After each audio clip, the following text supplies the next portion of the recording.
এনেছিলাম কিছুটা লাল শাক। লাল শাক আমি ব্যক্তিগতভাবে খুব পছন্দ করি। তো ঘরে বাদাম ছিল না, বড়িও ছিল না। কী করি ভাবতে ভাবতে এই রেসিপিটি মাথায় এলো। লাল শাক কুচিয়ে নিয়ে আমি তেল গরম করে তাতে লঙ্কা ফোড়ন দিয়ে কিছুটা ভেজানো ছোলা দিয়ে একটু ভেজে নিলাম। এবার দিয়ে দিলাম লাল শাকটা। লাল শাকের জলটা দেখো, ভীষণ ভালো লাগে। রেসিপি একটা মাথার থেকে বার করতে হবে, এই জলটা কিছুতেই ফেলা যাবে না। লাল শাকটা আমি ছোলার মধ্যে দিয়ে প্রথমে নেড়ে নিচ্ছি, একটু ভাজা ভাজা করে নিতে হবে। এই সময় আমি দিয়ে দিলাম নুন। লাল শাকে আমি কখনোই হলুদ ব্যবহার করি না,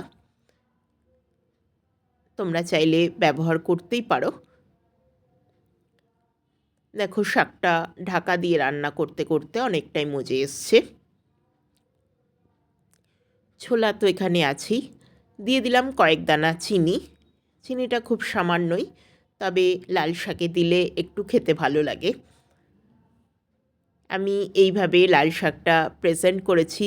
রেসিপিটি কেমন লাগলো জানাবেন। রেসিপিটি ভালো লাগলে চ্যানেলটিকে লাইক, শেয়ার ও সাবস্ক্রাইব করার একান্ত অনুরোধ রইল।